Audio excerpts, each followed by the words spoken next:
ॐ त्वमेव साक्षात् श्रीमहालक्ष्मी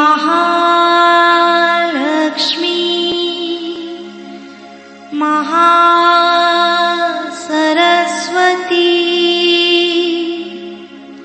महाकाली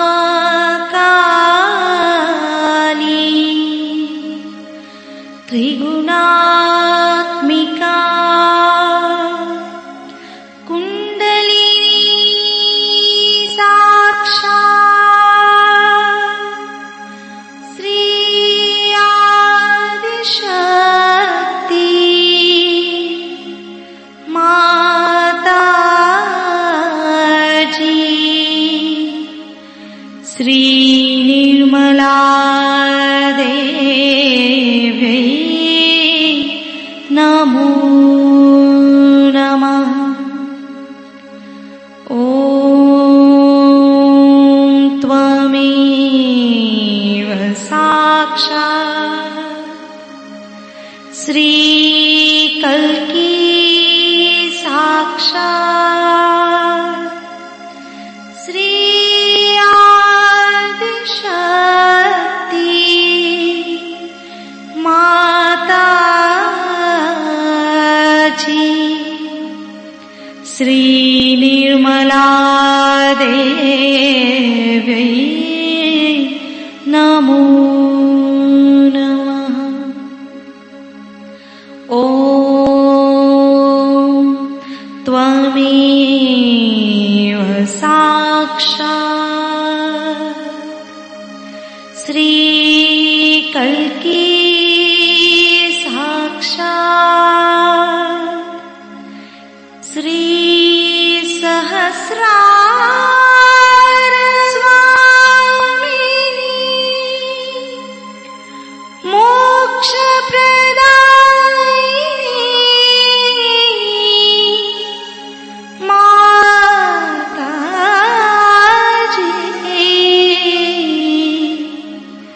श्री निर्मला देवी नमो नमः।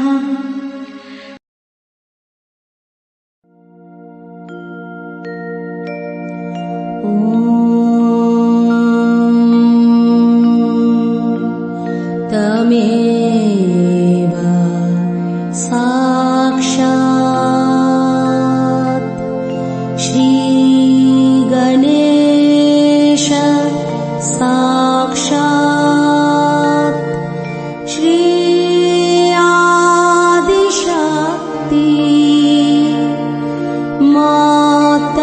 माताजी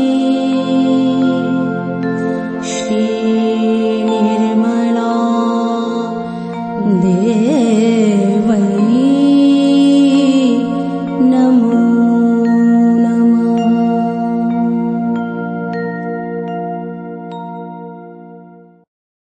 जय श्री माता जी। दोनों हाथ माँ के सामने, हृदय में श्री माता जी को देखेंगे। परम पूजनीय श्री माता जी, कृपा करके हम सभी के हृदय में अपना स्थान ग्रहण कीजिए। बार बार श्री माता जी को हृदय में आवाहन करेंगे। श्री माता जी, कृपा करके हम सभी के हृदय में अपना स्थान ग्रहण कीजिए। श्री माता जी, हम सबको क्षमा कर दीजिए, हम सभी अज्ञानी हैं। संपूर्ण चित्त बीचों बीच हृदय में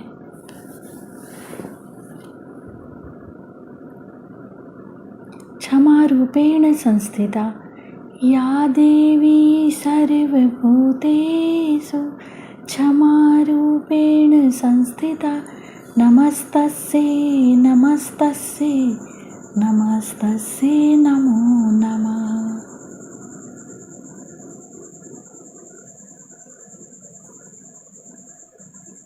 धीरे धीरे अपने संपूर्ण चित्त को दोनों हाथों पे अपने चित्त में श्री माता जी को हमेशा रखेंगे। धीरे धीरे अपने संपूर्ण चित्त को लेफ्ट विशुद्धि पे, बाएं विशुद्धि पे संपूर्ण चित्त।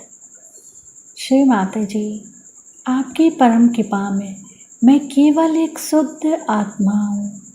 श्री माता जी, आपकी परम कृपा में मैं केवल एक शुद्ध आत्मा हूँ, इसीलिए मैं दोषी नहीं हूँ। श्री माता जी, मैं बिल्कुल भी दोषी नहीं हूँ। श्री माता जी, मैं बिल्कुल भी दोषी नहीं हूँ। श्री माता जी, मैं बिल्कुल भी दोषी नहीं हूँ। संपूर्ण चित्त बाएं विशुद्धि पे ही श्री विष्णु माया मंत्र ओम त्वमेव साक्षात् श्री विष्णु माया साक्षात् श्री आदि शक्ति माता जी श्री निर्मला देव्यै नमो नमः।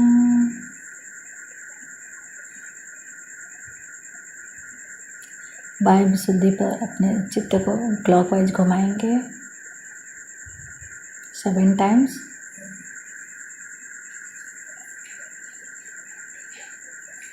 श्री माता जी, आप ही ने तो हमें आत्मा बनाया है, हमें सभी प्रकार के दोष भावनाओं से मुक्त कीजिए।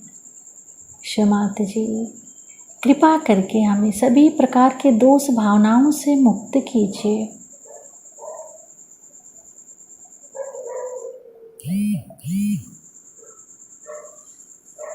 धीरे धीरे अपने संपूर्ण चित्त को लेफ्ट आज्ञा,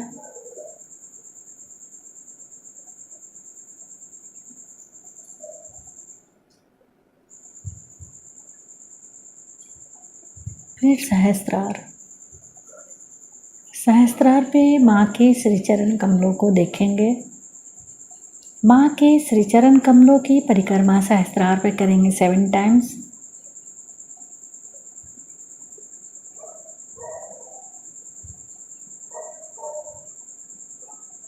श्री माता जी, कृपा करके हमें निर्विचार कर दीजिए।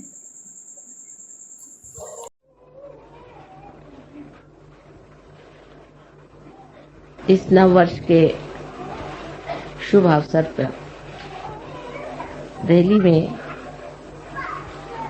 हमारा आना हुआ और आप लोगों ने जो आयोजन किया हुआ है, ये एक बड़ी महत्वपूर्ण घटना होनी चाहिए।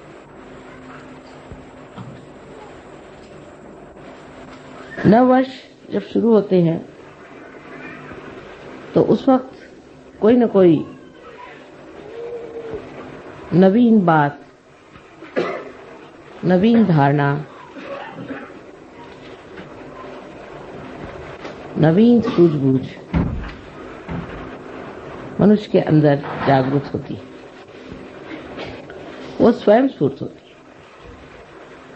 जिसने भी नवीन वर्ष की कल्पना बनाई है, वो कोई बड़े भारी दृष्टा रहे होंगे जो ये सोच करके कि ऐसे अवसर पर प्रतीक रूप मनुष्य के अंदर एक नई उमंग, एक नया विचार, एक नया आंदोलन जागृत हो जाए। ऐसे अनेक नवीन वर्ष आए और गए, नई उमंगें आई, नई धारणाएं आई और खत्म हो गई। मनुष्य की आज तक की जो कुछ धारणाएं रही हैं, एक परमात्मा को छोड़ के बाकी सब एक मानसिक क्रियाएं रही या बौद्धिक प्रक्रियाएं रही।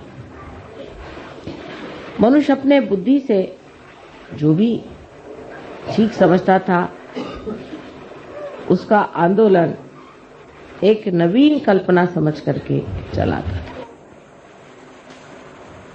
वो आंदोलन कुछ दूर तक जाके फिर न जाने क्यों हठात उसी विशेष व्यक्ति को और उसी समाज को या उस समय में रहने वाले लोगों पर आघात करता। इसका कारण क्या था ये लोग नहीं समझ पाते, लेकिन आज हमें इसका साक्षात बहुत ज्यादा अधिक स्पष्ट रूप से हो रहा है। जैसे कि धर्म की व्यवस्था हुई, धर्म की व्यवस्था में मनुष्य ने जब भी बुद्धि और मानसिक शक्तियों का उपयोग किया तो बुद्धि के दम में वो एक वाद विवाद के क्षेत्र में बढ़ गया और अनेक वाद विवाद शुरू हो गए। अगर सत्य एक है तो पंथ इतने क्यों हुए, इतने धर्म क्यों हुए, उन धर्मों में भी इतने और भी जाति भेद क्यों हो गए। ऐसे भेद करते करते न जाने दुनिया में कितने ही गुट जम गए हैं जिसका समझ में नहीं आता है। किसी से पूछते हैं कि आप साहब कौन धर्म के हैं, तो आपको ऐसे धर्म का नाम बताएंगे कि जो आपने कभी सुना भी नहीं। ऐसे धर्म धीरे धीरे मेरे ख्याल से हर एक नवीन वर्ष में ही उत्पन्न होते गए, क्योंकि मनुष्य की बुद्धि हर एक नवीन वर्ष में कोई न कोई नया उमंग लेकर पैदा हो। इसी प्रकार हमारे बुद्धि से राजनैतिक क्षेत्र में भी बहुत सी नई नई उमंगें आई और मनुष्य ने नई नई बातें निकाली। जैसे शुरुआत में माना गया कि चलो एक राजा ही रहे तो अच्छा है, राजा सबको समझ लेगा और राजा से ही सबको बड़ा लाभ होता है। तो देखा कि जिसको राजा बनाया वही दुष्ट निकला, उसी ने सताना शुरू कर दिया। फिर कहा नहीं, राजा तो ठीक नहीं, इसकी जगह ऐसा करो कि प्रजातंत्र चीज शुरू। फिर उन्होंने प्रजातंत्र शुरू किया। प्रजातंत्र में देखा गया कि हर एक आदमी अपने को बिल्कुल ऐसा समझता है कि वो स्वयं ही उस प्रजा का संस्थापक है, संचालक है और करता है। अब आप देख रहे हैं कि अमेरिका में कितना आतंक मचा, किस कदर हिंसाचार मचा। अगर पढ़ते हैं तो आश्चर्य होता है कि इस प्रजातंत्र का हाल ऐसा क्यों हो गया, ये तंत्र सारा गड़बड़ क्यों। वही हाल बाद में आप कम्युनिज्म जो आया वो उसकी एक समझ लीजिए कि दूसरी एक नवीन उमंग लेकर के संसार में आया कि अब हम एक नया ऐसा संसार बसाएंगे कि जिसमें सब मनुष्य में समानता आ जाए, उनमें कोई भी तरह का फर्क न रहे, खाने पीने में हर चीज में एक जैसा हो जाए और उसके अलावा उसको कोई स्वतंत्रता नहीं। अगर वो स्वतंत्र हो गया तो स्व के तंत्र में वो गड़बड़ हो जाता है, इसलिए उसकी स्वतंत्रता हटा दी जाए। क्योंकि मनुष्य को जब एकदम मूर्ख समझा जाए तभी ऐसा हो सकता है। फिर मनुष्य मूर्ख नहीं है, वो तो हर जगह उसको आप जितना दबाएगा उतना वो खोपड़ी पे चढ़ेगा। तो ये भी चीज कुछ बन नहीं पड़ी, वो भी नहीं बनी, ये भी नहीं बनी। इस तरह से जहां देखते हैं वहीं आतंक है। धर्म के मामले में तो आप देख रहे हैं कि किसी के धर्म की हालत देख करके लगता ही नहीं कि परमात्मा भी कोई चीज हो सकती जो एकमय हो, वो केवल हो। इसके लिए सब लोग आपस में सर काट रहे हैं, सबको मार डाल रहे हैं। तो ये कारण क्या है?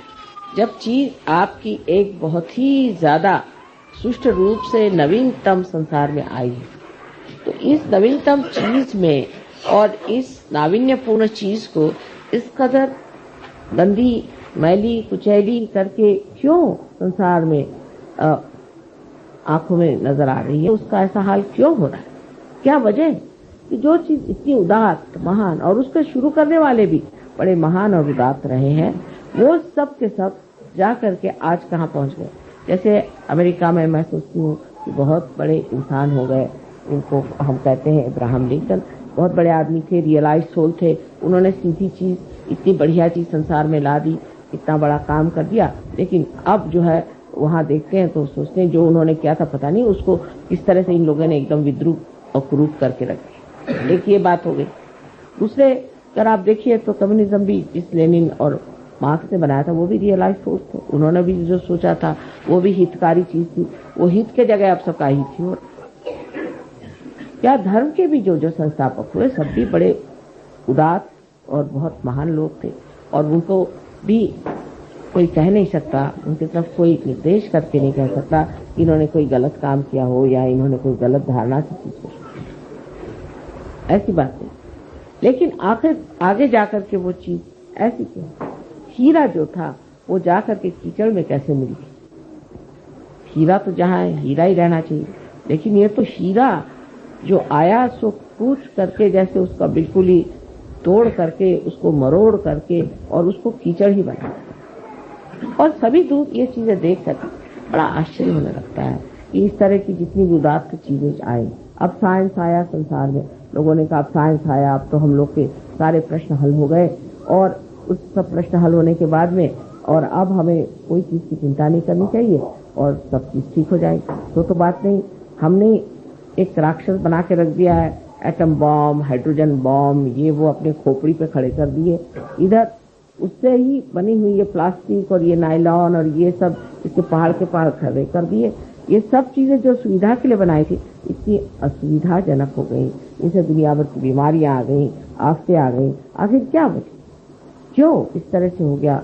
ये सब जो चीजें, ये सब हित प्रणीत, हित को लेकर के हितकारी बनाई गई थी।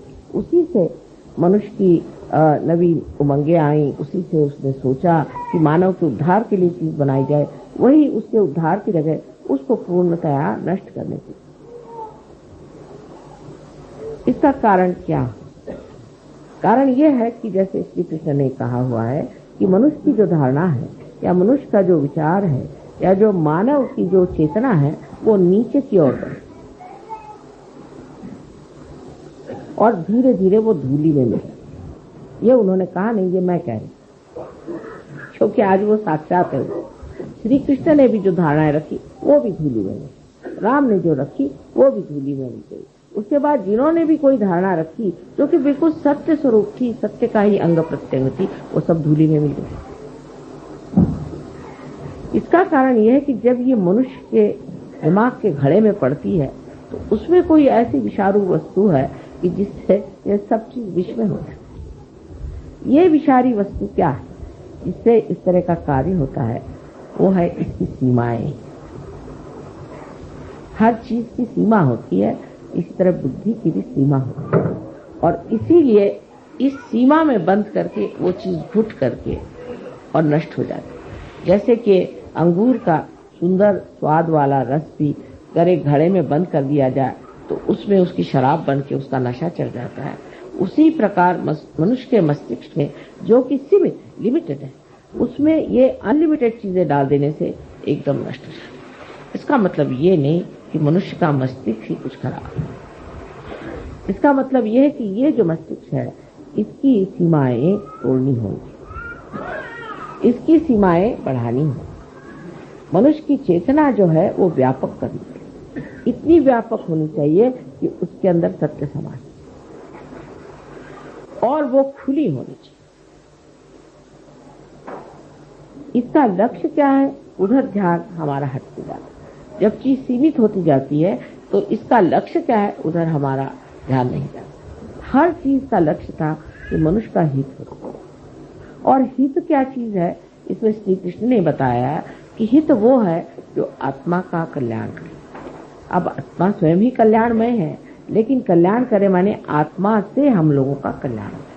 लेकिन जब आत्मा ही खोया हुआ है तो हमारा कल्याण कैसे हो सकता? आज का जो नवीन वर्ष है ये विशेष बात है, क्योंकि आज की जो बात हम कर रहे हैं, आज का जो हम सहयोग का कार्य कर रहे हैं, ये हम अपने मस्तिष्क को विस्तीर्ण करें, महान करें, जिसको कि श्री कृष्ण ने कहा है कि विराट का स्थान जो है वो इस मस्तिष्क में है। इसके अंदर उसके जड़ें, उन जड़ों को हम जागरूक कर रहे हैं।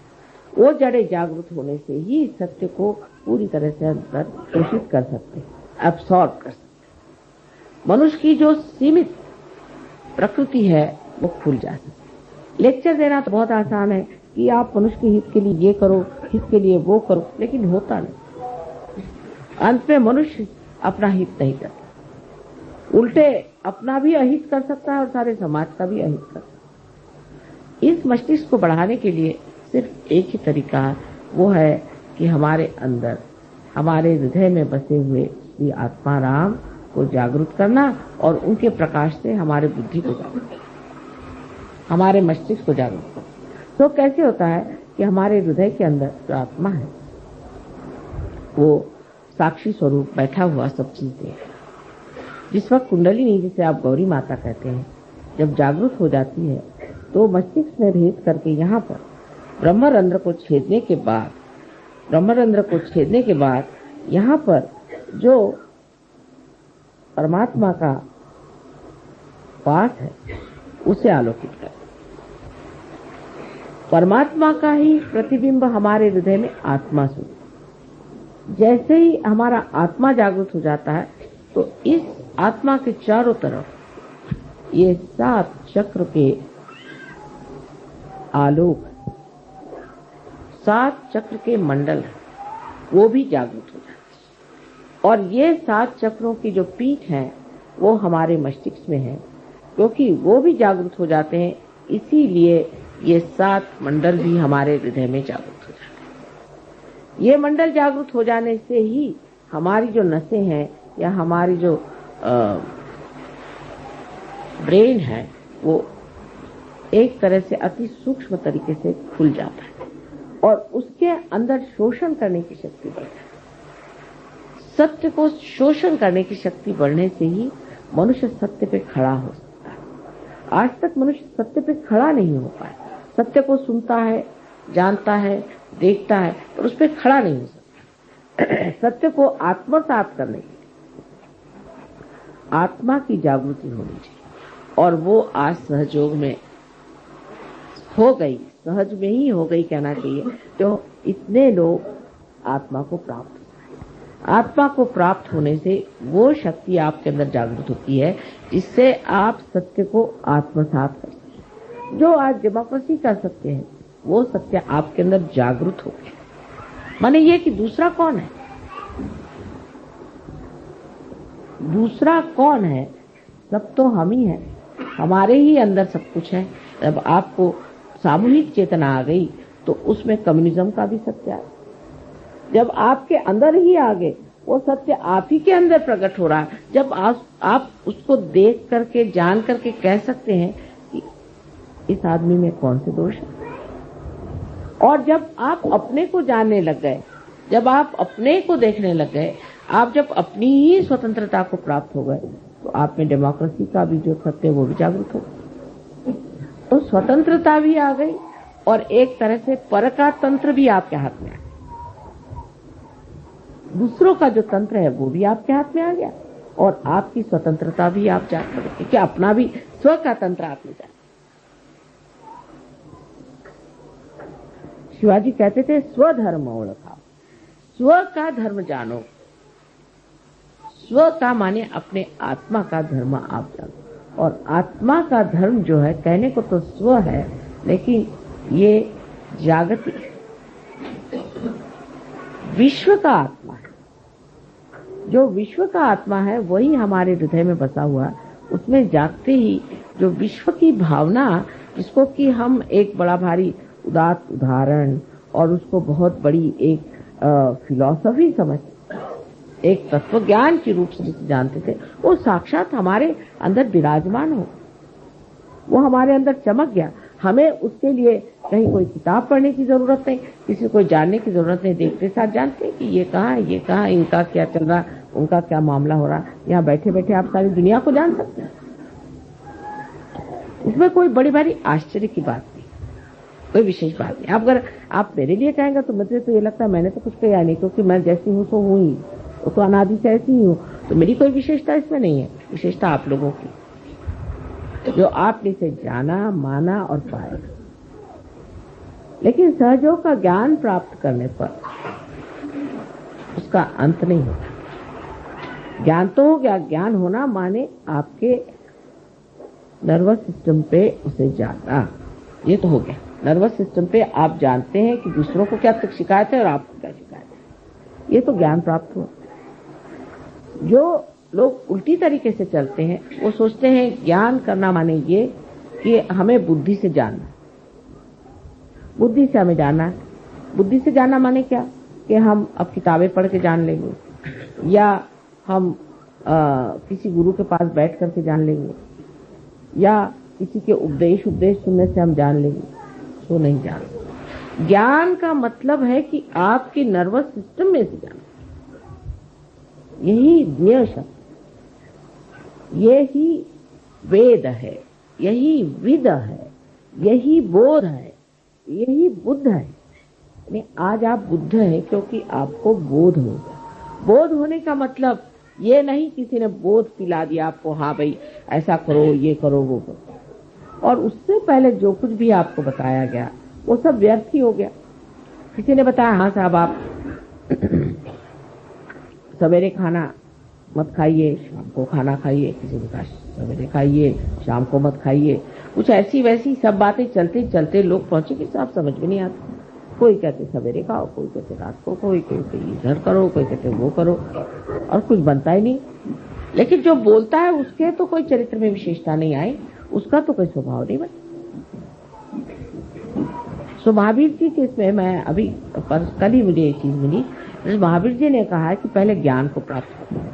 तो सब जितने भी जैन लोग थे उन्होंने सोचा ज्ञान को प्राप्त करना माने किताबें पढ़ो, ये पढ़ो वो पढ़ो, सम्यक ज्ञान फलाना ठिकाना। सम्यक ज्ञान कहने से क्या सम्यक ज्ञान आने चाहिए? वो तो अंदर जागृति से आएगा ना। सम्यक माने इंटीग्रेटेड।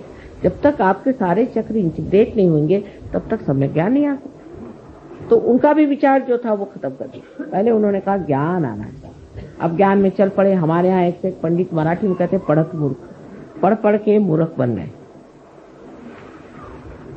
पढ़ी पढ़ी पंडित मूर्ख बन। तो वो निकलता ही नहीं खोपड़ी में से। जो सीखा हुआ तो इतना होता है कि कभी कभी कोई पढ़े लिखे लोग आते तो उनसे कहते ऐसा करिए आप 2 दिन तक आप बोलते ही रहिए, जो कुछ भी आपके खोपड़ी में पहले आप मुझे बता दी। जब खोपड़ी से निकल जाएगा तब फिर बात करें, क्योंकि दूसरे ही सब घुसे ही इनके सर में, तो इनको कैसे घुसाया जाए। ये इस प्रकार हमारी जो बुद्धि है उसके चक्कर ऐसे चल पड़ते हैं कि जो चीज बताई, जो लक्ष्य है उससे हटके। पहली चीज उन्होंने बताई ज्ञान, ज्ञान प्राप्त। ज्ञान प्राप्त करने का मतलब क्या? ज्ञान प्राप्त करने का मतलब होता है बोध। तो कैसे होगा? किसी ने ये नहीं पूछा कि ज्ञान कैसे प्राप्त होगा। श्री कृष्ण ने भी साफ तरीके से नहीं कहा कि कुंडलिनी का जागरण होना चाहिए। वो जमाना नहीं था। सिर्फ अर्जुन से उन्होंने बात करी, क्या दुनिया के लिए नहीं की थी कि अब लोग बैठ करके सबको गीता सुनाते हैं। सिर्फ अर्जुन के लिए था। अर्जुन एक रियलाइज सोल था, उससे बात करी। और नॉन रियलाइज से तो उन्होंने बात नहीं करी, एक अर्जुन से बात करी। और वो सारे अब दुनिया भर को आप इन्होंने तो जिनका रियलाइजेशन नहीं हुआ, जो अंधे हैं, उनसे आप बताइए कि हाथ में आपके सांप है, आप छोड़ दीजिए। आप छोड़ दीजिए, कभी नहीं छोड़ सकते। तो शुरुआत ही नहीं हुई किसी चीज की, अभी शुरुआत ही नहीं। जब शुरुआत हुई तो आपने देखा कि हाँ चीज ठीक है, आंख खुलती बाप रे हाथ में सांप है, आपने छोड़ दिया। लेकिन उल्टे लोग सांप ही को पकड़े रहेंगे जब तक अंधापन है। अंधेपन का मतलब है कि बोध नहीं है आपकी नसों में, अभी तक वो सामूहिक चेतना का बोध नहीं है। जब तक ये बोध एक नया आयाम, एक नया डायमेंशन है, ये जब तक आपके अंदर जागृत नहीं हुआ, कोई सा भी सत्य सुनने के लिए बड़ा अच्छा, एंटरटेनिंग जिसको कहते हैं, बड़ा मनोरंजन, लेकिन वो घुसता नहीं अंदर, वो बैठता नहीं अंदर। सुनने के लिए लेक्चर सुन लेंगे और जा करके जब वो खत्म हो जाएगा तो फिर जहां से जैसे थे। अब पहली चीज जो बोध की हुई, तो बोध के बाद ही आपका चरित्र अपने आप बनता है। उसमें भी उन्होंने गड़बड़ कर दी। चरित्र बनाओ, चरित्र बनाओ। चरित्र बनाने में उनका भी चरित्र बनाओ। किसी ने कहा अच्छा पगड़ी बांधो, किसी ने कहा काशाय वस्त्र पहनो, किसी ने कहा कि बोधी रखो, किसी ने ईसाइयों ने कहा कि वो इस तरह के हैट पहन के घूमो, पता नहीं क्या क्या। अब वो सब कर रहे, सारे कर्म कांड कर डाले और देखा कि नर्क की ओर घुसे चले जा रहे हैं। सब कर्म कांड करके सब नर्क की ओर रास्ता बना चला जा। कोई सा भी ऐसा धर्म मैंने आज तक नहीं देखा कि जो स्वर्ग की ओर आरोहण हो रहा, सभी नर्क की ओर सीधे चले जा रहे। ईसाइयों से कहा भाई तुम लोग शराब क्यों पीते हो? तो कहले क्यों साहब, शराब में क्या खराबी है? ईसा मसीह ने शराब बना करके और लोगों को पिलाई थी। मैंने कहा कब बनाई थी? कल एक शादी में गए थे, वहां लोगों को उन्होंने वाइन पिलाई थी। अब हिब्रू भाषा में वाइन कहते हैं इसके रस को, अपने द्राक्ष के रस को, द्राक्ष को, अंगूर के रस को कहते हैं वाइन, हिब्रू भाषा। अब सोचिए, एक अकल लगाने की बात है, जो एक क्षण में कोई चीज बन जाए, वो कैसे अल्कोहल हो सकती है, वो शराब कैसे हो सकती है? अल्कोहल को तो सड़ाना पड़ता है, बगैर सड़ी हुई चीज होती है ना अल्कोहल। सड़ा हुआ अंगूर ही बना सकते हैं ना, वो सड़ने के लिए तो टाइम चाहिए। उन्होंने तो ऐसे हाथ रखा और दे दिया। जैसे आपके माँ के साथ भी हुआ, अभी हम रोम गए थे, तो वहाँ जिस गवर्नमेंट ने काफी मदद की और उन्होंने कहा कि इनका आप ब्रॉडकास्ट करिए, तो वो जो डायरेक्टर साहब थे उन्होंने कहा हमें आप पहले रियलाइजेशन दीजिए, तब हम फिर आपका सब करेंगे। अच्छा ठीक है। तो हमने कहा अच्छा जरा पानी मंगाओ, पानी में हमने हाथ फेरा, तो उन्होंने पिया, तो पानी है क्या? मैंने कहा क्यों? नहीं, ये तो पहले वाइन जैसे लग रहा है।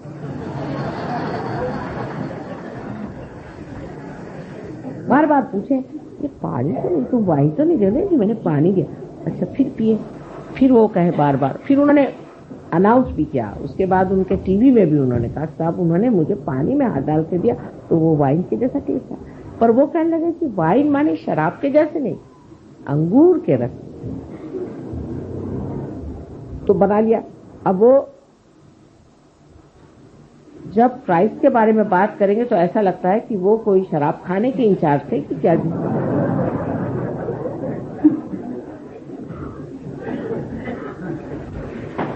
उसी प्रकार हरेक धर्म में, अब सिख धर्म में बताया गया कि आप अपनी रक्षा के लिए कृपाण रखें, इसलिए क्योंकि उस वक्त उन पे हर तरह के आघात होते।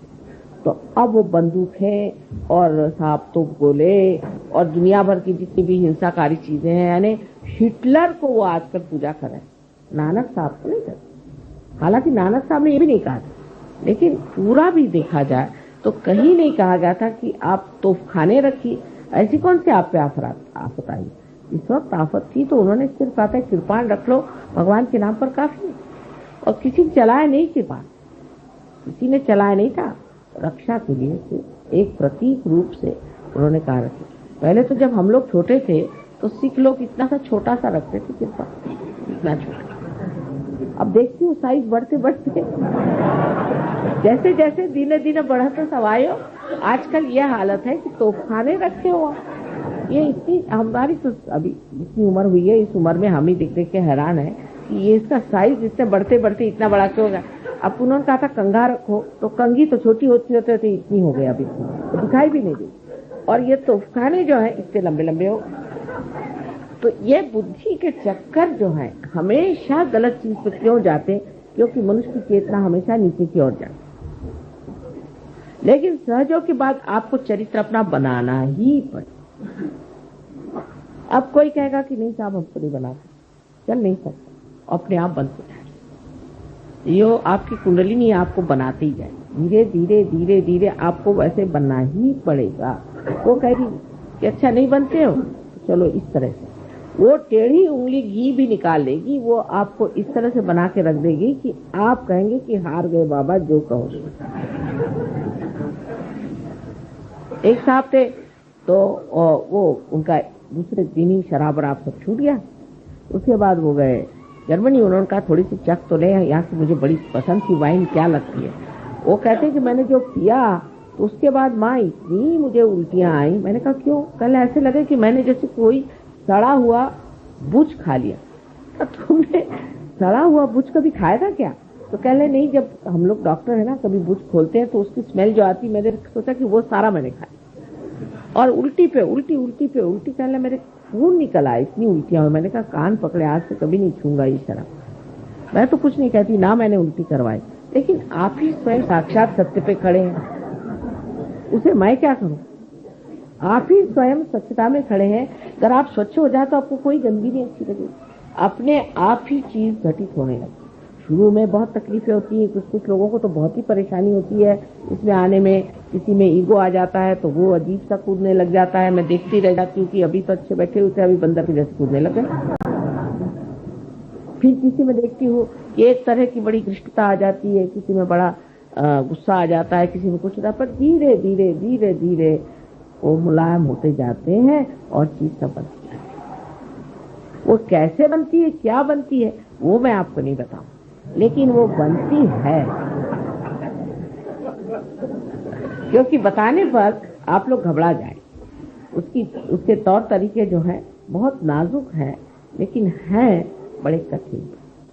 जैसे कि हम लोग कभी नहीं सोचते हैं कि किस तरह से फूल खिलते हैं, फिर किस तरह से उसके साथ कांटे आ जाते हैं, किस तरह से पेड़ बनते हैं, कैसे सुंदर सुंदर पत्तियों के आकार विकार बनते जाते हैं, ये हम कभी नहीं सोचते। जब होता है तो देखते हैं हाँ कितना निसर्ग सुंदर है, इतने निसर्ग रम्य स्थान में हम आ गए, सब ये सोचते रहते, लेकिन ये नहीं सोचते कि ये कैसे बनी होगी, कौन सी शक्ति ने बनाया होगा, किस सुंदरता से बनाएगा, और उसके पीछे कितनी स्फोटक, कितनी भयंकर शक्ति भी हो सकती है।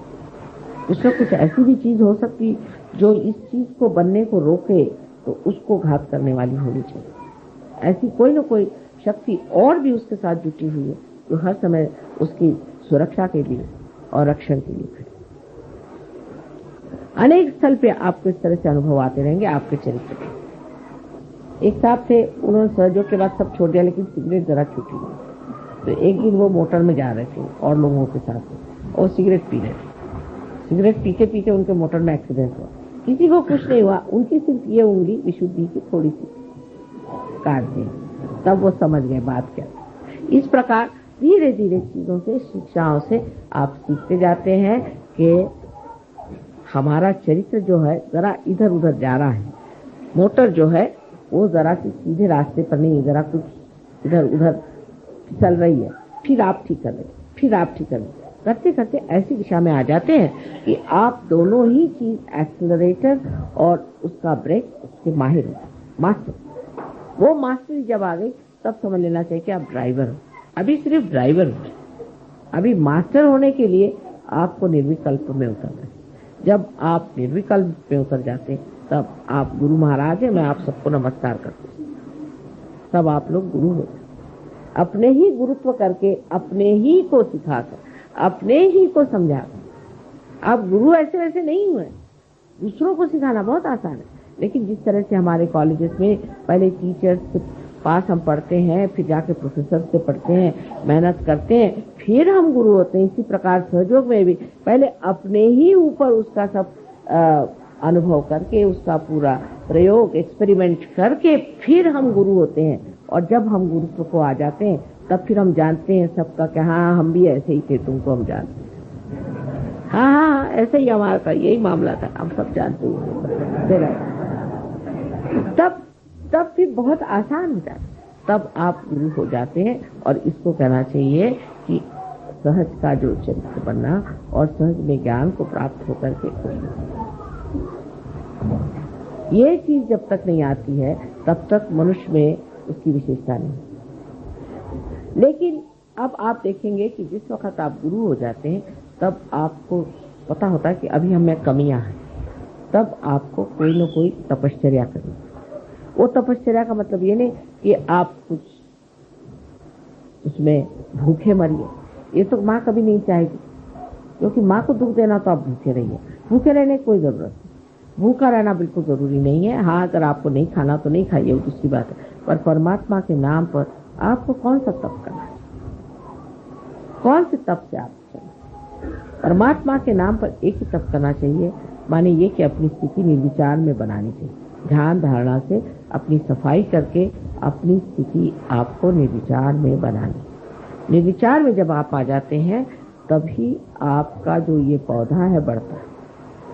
इसलिए बहुत से लोग कहते हैं माँ मुझसे ध्यान नहीं होता, तो भैया आधे ही रह जाओगे। ध्यान रोज करना होगा। जब तक ये तपश्चर्या नहीं की जाएगी तब तक आप पूरी तरह से प्रकाश में नहीं, तब तक आप दर्शन जो उन्होंने कहा हुआ है उस दर्शन को प्राप्त नहीं करें। तब तक आप हमें भी नहीं समझते, तब तक आप बिल्कुल नहीं हमें समझते, क्योंकि जब तक आप में त्रुटियां रहेंगी तब तक आप उन त्रुटियों के झरोखे से देखिएगा। जैसे कि कोई नीले रंग का आप अपने आंख पर पर्दा बांधे तो हम आपको नीले दिखाई देंगे, पीले रंग का बांधे तो पीले दिखाई देंगे।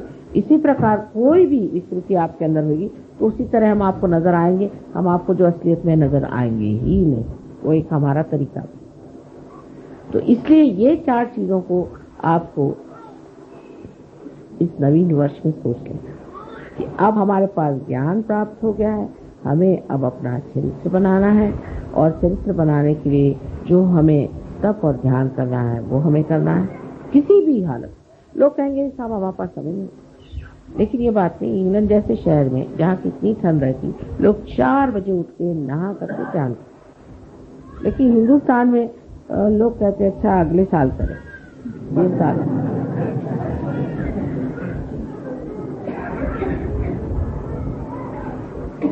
और जैसे जैसे हम उत्तर की ओर बढ़ते हैं, लोग तो सोचते हैं कि अरे क्या जरूरत है, हम तो कैलाश की तरफ बैठे हुए हैं, हमको क्या जरूरत है, ये दक्षिण वाले करते रहे मेहनत, हम तो उत्तर में बैठे हैं। उत्तर प्रादेशिक लोग जो हैं, तो जितने भी उत्तर में लोग बैठे हैं उनको पता होना चाहिए कि हालांकि कैलाश उत्तर में है लेकिन दृष्टि उनकी दक्षिण में, इसलिए उनको दक्षिण मूर्ति कहते हैं। इसलिए चाहिए कि आप लोग भी अपनी ओर उनकी दृष्टि लाएं। उनकी दृष्टि आपके ओर लाने के लिए थोड़ी सी योग्यता होनी चाहिए, और उस योग्यता में शुद्ध इच्छा होनी। यही गौरी स्वरूपा कुंडलिनी आपके अंदर जो शुद्ध इच्छा है उसको आपको जागरूक करना। जो चीज मिसिंग है जो हमारे यहाँ, इसके बारे में हमें सतर्क होना चाहिए, उसे कहते हैं डिसिप्लिन। दुनिया भर के कायदे कानून हमें आते हैं, आधा वर्ष कैसे कहना, और आप आइए हमारे गरीब खाने कैसे कहना, ये सब आता है। लेकिन ये चीज हमें नहीं आती है कि हमें अंदर का जो डिसिप्लिन है वो लाना। अंदर का वो इसलिए नहीं आया है कि गंगा यहाँ बहती है, गंगा जी किनारे रहते हैं तो हमको कौन सी पता है, जिस देश में गंगा बहती है हम उसके बासी हैं, अब हमको कौन सी। इस तरह के अहंकार की भावनाओं से मनुष्य का जो डिसिप्लिन का पार्ट है वो चला जाए, वो बहुत जरूरी हमारे यहाँ बैठना। और दूसरी चीज यहाँ राजकीय आंदोलनों की वजह से, जो कि आजकल बहुत ज्यादा बढ़ गए हैं, न जाने कितनी पार्टियां हो गई। रोज ही ये देखती हूँ एक आज एक पार्टी आ गई, जब मैं आती हूँ तो मैं पूछते भाई कितनी पार्टियां हो गई, सब बता दो, मुझे तो कोई समझ भी नहीं आता। परसों एक साहब मिले तो वो पूछने लगे आप कौन सी पार्टी में है, मैंने कहा भाई मैं तो कोई पार्टी में नहीं हूँ। तो कह ले मैं फलानी पार्टी में हूँ। मैंने कहा ये किसकी पार्टी मुझे बता दीजिए, मुझे तो आज तक मैंने कान पे भी नहीं सुना किसकी पार्टी। तो उन्होंने कहा पहले वो पार्टी थी, फिर उसकी ये पार्टी हुई, फिर उसकी इतनी पार्टियां, करते करते 16 पार्टी पे, उसमें से एक पार्टी में वो। मैंने कहा नमस्कार, मुझे ये ज्ञान नहीं था। तो ये सब चीज होने से हम भी पार्टीबाजी। और आज जो दूसरा दिन है वो बड़ा सुंदर है। आपसे पहले ही मैंने बताया था कि हमें अब भाई बहन का रिश्ता तो समझ में आता है, लेकिन भाईचारा कम, भाईचारे का रिश्ता कम, बहनचारा और भाईचारा ये चीजें कम। लोग कहते हैं अगर 2 औरतें कहीं रह ली फिर वो चाहे बहनें हो गया सत्या। देखिए मैं तो मर्दों को भी देखती हूँ कि कुछ कम नहीं। अब इनकी लड़ाइयां और तरह की होती, औरतों की दूसरी तरह की। आदमियों की लड़ाइयां जब शुरू होती है तो कुछ समझ ही में नहीं आता है कि इसका स्वरूप कहाँ से पैदा हुआ, कुछ अजीब सा ही है। जैसे कि अब एक साहब आए, कहने लगे कि माता जी मुझे बड़ा प्रश्न हो रहा है, ये जो साहब आए हैं, ये साहब सहयोग में तो आए लेकिन ये तो थोड़े दिन हुए आए, अब आए तो ये कैसे इतना बोलने लगे सहयोग को। भैया उनको ज्यादा समझता तो बोलने लगे, उसको क्या आ जाए, आपको क्या ऑब्जेक्शन है, आप भी बोलिए, आप बोलते क्यों नहीं। अब वो सब ऑर्गेनाइज करने लग गए और हमें तो कोई चांस ही नहीं मिला। आप करिए ना, आप भी करिए, सब कर सकते। ये आदमी का तरीका है। औरत का और है कि देखिए वो गाना गा रही थी और हमको गाने का चांस ही नहीं दिया।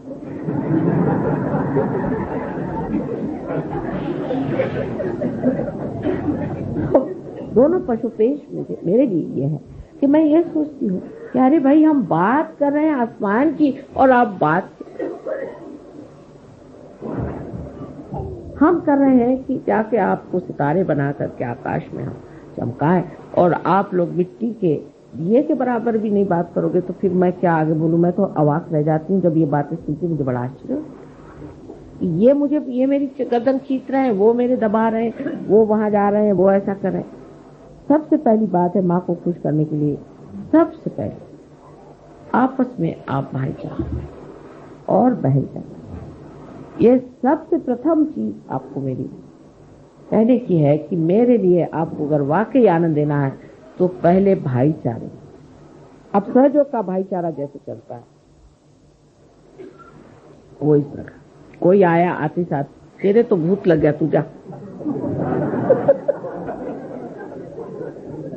वो मेरे पास आया, माँ मेरे भूत लग गया। मैं कहती हूँ तुमको किसने बताया? वो गया था मैं, उन्होंने बताया तेरे भूत लग गया। माँ तेरा भूत निकालवा रहे। मैंने कहा तुम उन्हीं को कह दो कि तेरे भूत लग गया, तोरे को भूत नहीं लगा, कहा है मेरे पीछे पड़ा? नहीं, उन्होंने बता दिया मेरे भूत लग गया। दूसरा आएगा कि जो देखो वही मुझे कहता है कि तेरा ये चक्र पकड़ रहा है, माँ मेरा ये चक्र पकड़ रहा है। अरे मैंने कहा भाई तुम क्यों उसको कर,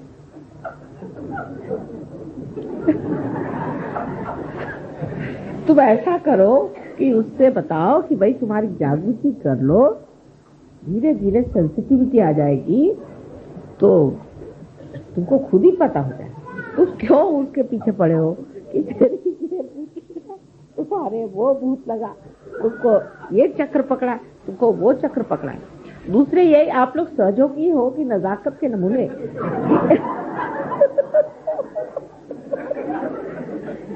कि एक घर भूत आया तो सारे सहयोगी भाग खड़े हो गए। अरे पूछा कहाँ भाग खड़े हो गए? ये भूत आ गया।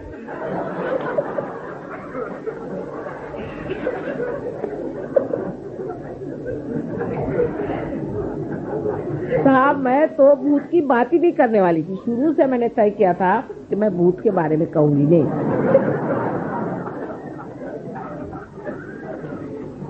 लेकिन जब अमेरिका गई तो एक देवी जी ऐसी थी कि वो जब मेरे पास आई तो उनसे मैंने कहा देखो तुम्हारे गुरु बड़े ऐसे खुश थे और तुमको कुछ न कुछ सिद्धि देंगे, तो उससे बच के रहा।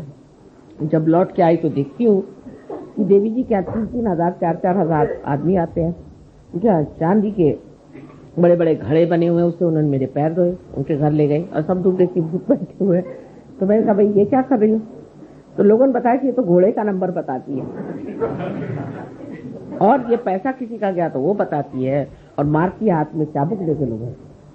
मैंने कहा माई तू घर पे, उसको घर पे बुलाया। तो मैंने कहा अच्छा बताओ इनके बारे में बताओ, उनके बारे में बताओ। जो बताया सो झूठ। तो घबरा गई, कहती माँ आपने मेरे सब क्या शक्तियां ले ली? मैंने कहा बेटे तुम्हारी अपनी शक्ति थी तो सर आंखों पर, लेकिन ये तो किसी और की शक्ति थी जो भाग खड़ी हुई मेरे सामने। लेकिन मुझे तो परम चाहिए। मैं कहा अच्छा ठीक है 3 बार कहो, परम चाहिए परम चाहिए। लेकिन वो पॉपुलैरिटी का जो भूत चढ़ा हुआ था उन पर, तो फिर जाके वही बन गई, अब पागल खाने में बैठी। तो कहने का मतलब ये है कि आप लोग अपने को इतने शक्तिशाली बनाइए कि भूत बाहर भागते फिरे। आप देखा कि एक सहयोग आ रहा तो सारे भूत दिल्ली से उठ के भाग खड़े थे, हजारों की तादाद में भाग जाएंगे। लेकिन आप तो शक्तिशाली हो, या आप तो भूतों से डरते तो और आपके खोपड़ी पे बैठेंगे नहीं तो क्या होगा? एक भूत वाला आदमी आ गया कि सारे के सारे दबक के चले गए। तो इधर 11 क्या बात है, वो भूत वाला अंदर आया है।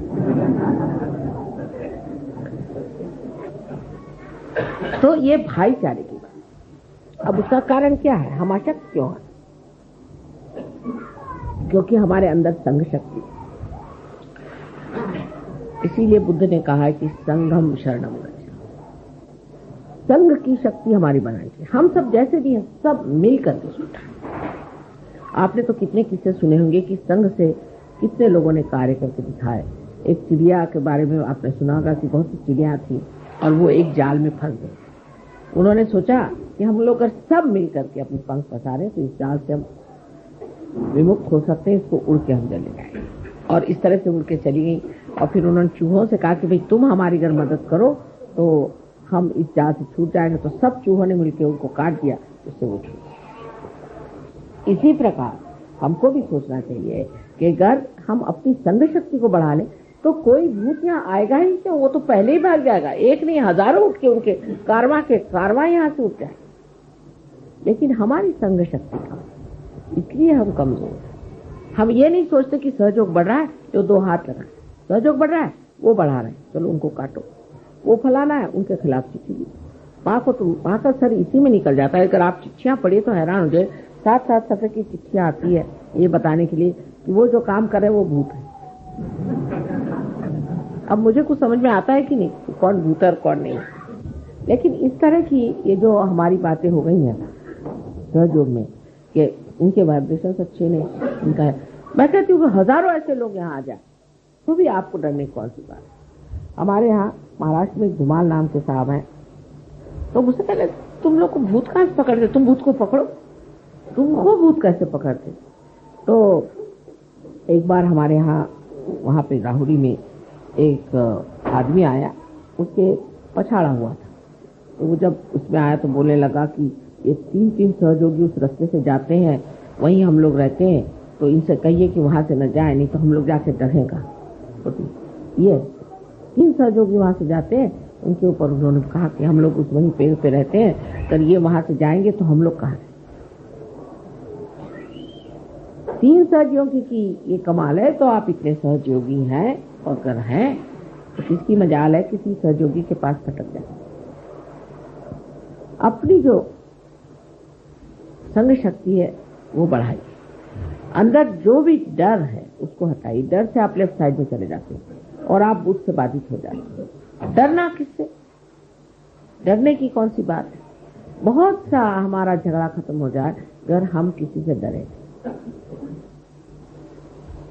आपस का झगड़ा खत्म हो जाए अगर हम उस आदमी से न डरे। हमें ये डर लगा रहा था कि हमारी पोजीशन खराब जाएगी। यहाँ कोई पॉलिटिक्स तो है नहीं, यहाँ कोई पोजीशन है नहीं। आज कि कोई प्राइम मिनिस्टर बनने वाला है, कि कोई डिप्टी प्राइम मिनिस्टर बनने वाला है, कि कोई मिनिस्टर बदलने वाला है, कि जो सब हालत अपनी अपनी कुर्सी संभाले बैठे हुए हैं। यहाँ तो सबकी कुर्सी जमाने का काम, जिसको आसन दिया वो आपका आसन जमाने का कार्य होने वाला है। तो भाईचारे से जब जमने वाली है तो क्यों न भाईचारे में। पिछली मर्तबा मैं सबसे मजाक कर रही थी, मैंने कहा कि आप किसको भाई बना रहे हैं बताओ। अब छोड़ो, बहनें तो बहुत बन गया, भाई बना रहे। और बहनों को चाहिए कि अपनी भी सहेलियां बनाओ। पहले बड़ी सहेली का बड़ा महत्व होता था, आजकल सहेली तो शब्द रहा ही नहीं गया। कोई भी से पूछे भाई तुम्हारी कोई सहेली, मेरी कोई सहेली वहेली नहीं। मैंने कहा क्यों सहेली नहीं। बात यह है आजकल के जमाने में कौन सहेली को पाल सकता है, और इसलिए औरतों में पटना यानी असंभव बात। 2 औरतें अगर हो गई तो मेरा तो सर गया। मुश्किल ये हो जाती, न जाने कहाँ से इनको सब बातें मिलती हैं। अब फिर दूसरी बात ये भी होती कि पुरुष का तरीका जो है वो बड़ा खुला होता है, लेकिन कभी कभी बड़ा ही फुटक होता है। उनके तौर तरीके से कभी कभी बड़े ही नुकसान हो सकते हैं, लेकिन स्त्री का तरीका बड़ा अंदर से घुसता होता है। जैसे अभी एक आई तो हमें कहने लगी कि एक सहयोगिनी आई थी, तो वो हमसे बता रही थी कि ऑस्ट्रेलिया में एक लड़की की जिसकी शादी हुई थी, उसने अपने हस्बैंड को छोड़ दिया। मैंने कहा अच्छा यही, और जो 51 शादी हुई थी जो अच्छे से, वो कोई खबर बात नहीं। माने वो न्यूज़पेपर का जो तरीका है ना, जो कुछ खराब हुआ वो बिल्कुल पहले लाइन में बड़े बड़े अक्षरों में लिखे, फिर वो इधर जाएंगी, देखा तुमने सुना कि वो जो फलानी उसकी शादी हुई थी वो शादी थी। अरे भाई 51 शादी हो गई, वो ठीक हो गई, तुमने कहाँ से सुना। फिर वो जाएगी, तुमने सुना ऐसा हुआ। कोई ये नहीं कहता कि भाई कोई कहियो रे प्रभु आवन, कोई प्रभु के आने की बात भी करो, वो नहीं। ये सब बातें कि ये गलत हो गया, तुमको पता है उनका उनके साथ हो गया, अरे मैं तो दंग रह गई, ये कैसे। इस वजह से आपस में स्त्रियों को बड़ा भय, डरती हैं कि कैसे इनसे कहा जाए। अगर घर में कोई चीज आ तो छिपा के रख देंगी, ये देख ले तो इनको इनकी नजर में। आपस में डर शुरू हो जाता है, और ये जो है इस डर से इतनी ज्यादा इसको कहना विपदग्रस्त है, हर समय परेशान रहती है। उसको आप छोड़ दीजिए, एक दूसरों पे भरोसा करें, एक दूसरों को ट्रस्ट करें। एक दूसरों को ट्रस्ट करना सहयोग का नियम है। अब देखिए इतना रुपया इकट्ठा होता है सहयोग में, हम लोग भी बहुत सा रुपया देते हैं और उससे ट्रस्ट है। आपको आश्चर्य होगा, मैंने कभी भी ट्रस्ट का हिसाब नहीं देखा आज तक, मुझे भी नहीं मालूम कितना पैसा है।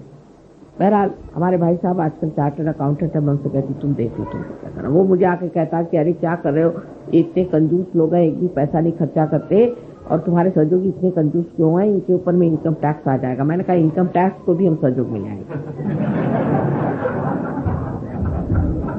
तो सहयोगी कहते लेकिन खर्चा कहाँ करें, कोई बन ही नहीं रहा खर्चे का। तो मैंने कहा कुछ इंतजाम करो, कुछ खर्चा करो जिससे ठीक हो जाए। लेकिन आपसे कह रही हूँ कि भरोसा। लोग मुझे कहते थे कि देखिए माँ आपको देखना चाहिए हिसाब। मैंने कहा मैंने हिसाब किताब आता ही नहीं, मैं क्या देखूंगी, जो होना होने। लेकिन कभी एक पैसा इधर से उधर नहीं, कोई गड़बड़ नहीं होती इस हिंदुस्तान में। यहाँ पर कि आप किसी से पूछो भाई वो जमीन मिल जाएगी, नहीं वो पैसा खाता है। वहां गए वो हो जाएगा काम, नल मिल जाएगा, नहीं वो पैसा खाता है। जो सो पैसा खाता है। मैंने कहा कुछ खाना वाला खाता है कि पैसे ही खाते रहते हैं? सभी लोग पैसा खाते रहते हैं। तो ऐसी हालात में भी आपको आश्चर्य होगा कि सहयोग का एक पैसा इधर से नहीं, एक छदाम इधर से। हमारे भाई खुद हैरान है कि भाई हमने तो ऐसे कहीं भी चार्टर्ड अकाउंटेंसी इतनी करते हैं 1000 जगह, ना कोई गोलमाल है, ना कोई गड़बड़ है, ना कुछ कायदे। ये कहाँ से है? इतनी ईमानदारी कहाँ? ये कहाँ से है? ये एक अपने आप के अंदर बन रहा है, और दूसरा ये माँ का भरोसा, माँ का विश्वास। इसी तरह आप एक दूसरे पर विश्वास करें, एक दूसरे की गलतियां को मत दें, उसको बढ़ा चढ़ा के मत बताएं, दूसरों की आप अच्छाई बताइए। ये सोचिए सुबह से शाम तक कि उस औरत में या इस हमारे मित्र में कौन से अच्छे गुण। इसका मतलब नहीं आप अपने को दोष दीजिए। बहुत लोगों की ये भी आदत है मैं ही खराब हूँ। बिल्कुल भी नहीं, आप तो बहुत ही बढ़िया। पहली चीज आप अपना दोष मत देखिए, लेकिन ये देखिए कि दूसरे आदमी में अच्छाई क्या है, उसके अच्छे गुण क्या है, उससे आप लावित हो जाए, उससे आप नरिश हो। लेकिन आप दूसरों के दोष रोज गिनते रहेंगे, सारे दोष आपके अंदर नजर आ जाएंगे।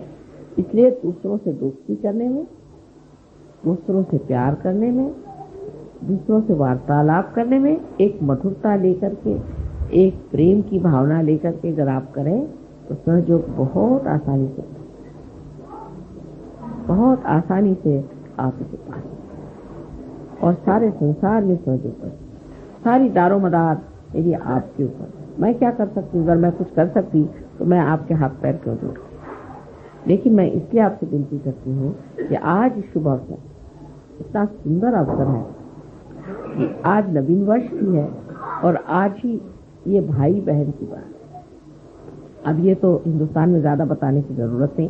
एक दो होते हैं ऐसे वैसे जो कि बेकार लोग होते हैं, उनको भाई बहन समझ ही नहीं आती, उनको छोड़ दीजिए। उनको आज नहीं समझ में आएगी, हिंदुस्तान में नहीं समझ में आएगी तो कभी भी नहीं समझ आएगा।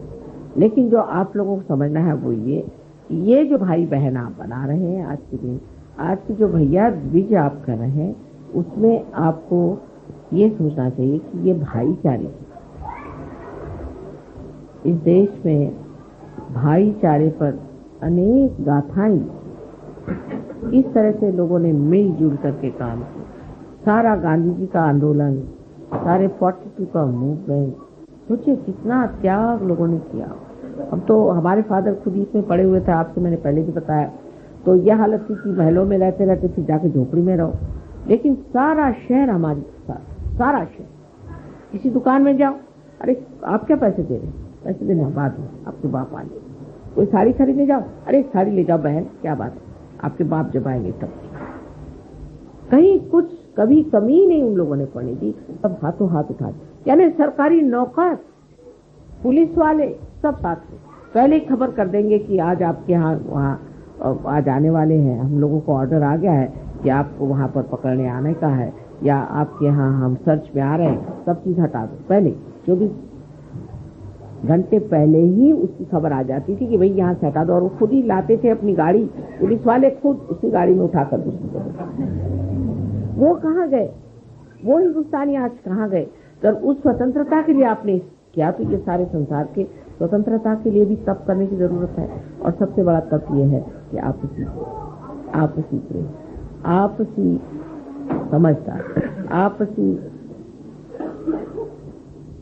एक तरह की एकता, आत्मीयता। कोई बीमार पड़ गया दौड़े जाओ, कोई किसी को आफत आई सब दौड़े। कोई भी चीज का शेयरिंग हो, याद आना चाहिए। जैसे मुझे आप लोग कभी कभी मिठाई देते हैं, चीज देते हैं, तो मुझे ख्याल आता है कि मैं तो खा रही हूँ, लेकिन सहयोगियों को सब जगह मिठाई शायद नहीं मिल रही होगी। और मुझे फिर कभी ख्याल आता है कि लंदन के सहयोगियों को ये वाले लड्डू बड़े पसंद आते हैं, तो आज मिठाई छोड़ दीजिए। ऐसा ही मन करता है कि क्या है सारे लंदन के सहयोगी ये लड्डू बहुत शौक से खाते हैं, अब जाएंगे तो बना के उनको खिलाएंगे, सभी खाएंगे तो खाने को। इस तरह की एक आत्मीयता, एक अंतर इतनी समाधानकारी, इतनी आनंदमय होती है। अपने लिए जीने का जो एक तरीका है वो छूट करके सबके लिए जीने का जब तरीका आ जाता है तभी मनुष्य विशाल हो जाता है। और ये विशालता आप प्राप्त कर सकते हैं सहयोग से। और आज इस नवीन दिवस पर ये विशेषता का एक संदेश अपने हृदय में रखना चाहिए कि आज से हम बस विशाल हो जाए और ये विशालता हमारे हृदय में बसे और इससे हम सारे जितने सहयोग, हम सब भाई बंधु हैं, एक माँ के बेटे हैं, एक सूत्र में बांधे हुए, अत्यंत सुंदरता से संजोए हुए प्यारे प्यारे सब फूल। जब हम अपने प्रति ऐसी सुंदर भावना कर लेंगे और दूसरों के प्रति भी, तभी जाकर के एक सुंदर सा हार तैयार हो सकता है। कोई से भी एक भी फूल उसमें खराब हो जाने से गड़बड़ हो जाएगी। इसलिए सब लोगों को इसी धारणा से चलना चाहिए और हमारा अनंत आशीर्वाद है कि आप सब लोग इस विशेष रूप को प्राप्त करें।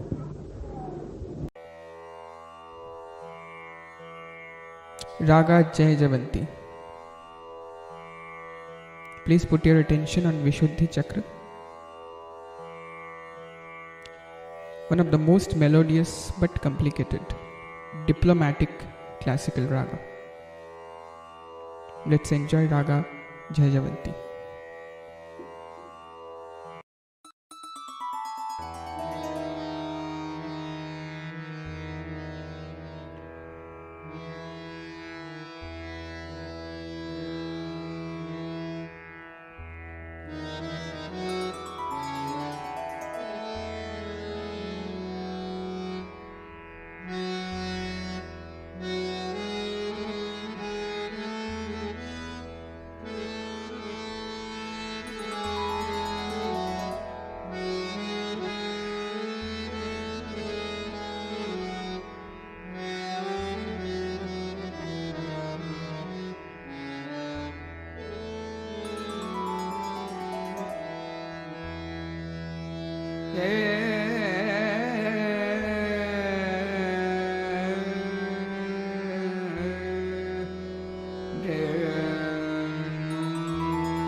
Magare gama pama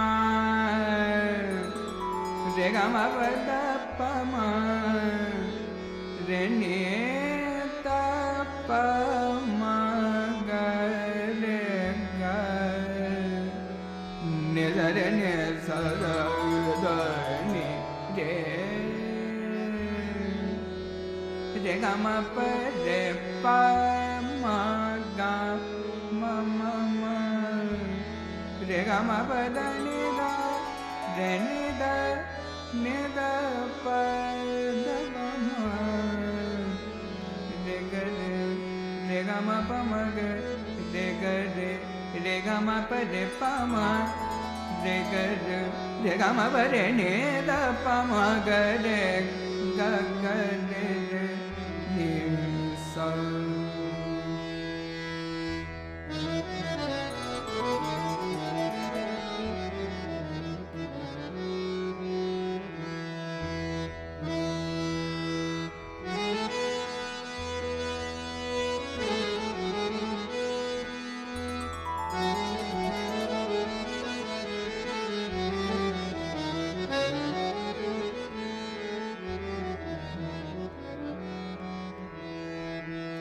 Magare ga ma pa pa da ma magare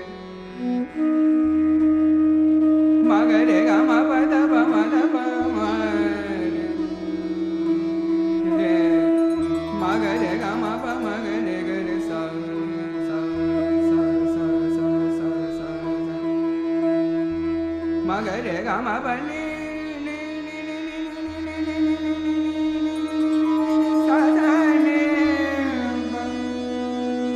ma va ne sa ne ga ma ga re ga re ne da ma ga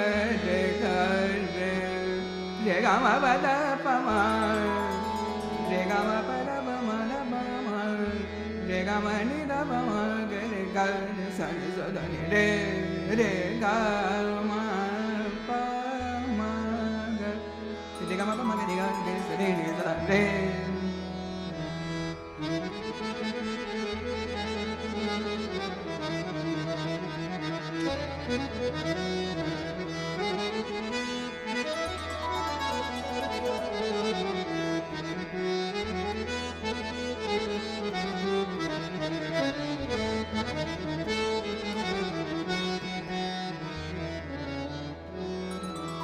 magare ga ma pa ni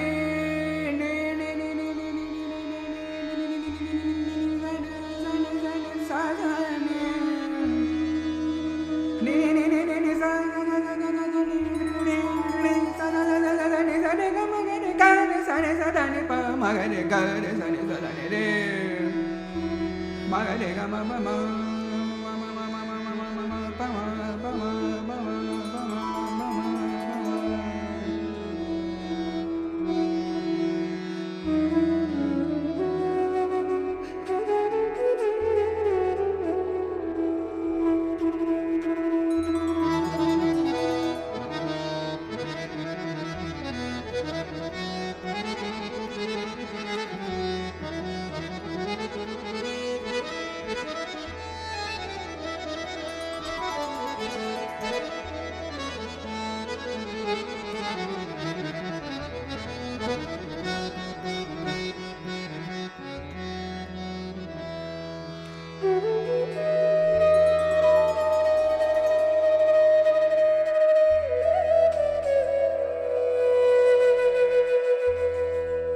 pa sa sa ni ni ni sa sa ni pa ma ni pa ta pa ma ga ga re ga ma pa ma re pa ma re ga ma pa ma ga re sa ni re ga ma pa ma ba ni sa da ni ni sa ni da ba da ma ma ga re ni sa da ma ga re ga ma pa ma ga re sa ni re ga ma pa ma re ga re sa ni re re sa ni sa sa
re ga ma pa ma ga re ni sa sa sa sa ni sa sa sa ni sa re ga ma pa ma pa ma pa ma da pa ma re ga ma pa ma re ga ma pa ma re pa ma pa ma pa ma ga re ga ma pa ma ga sa ni re da re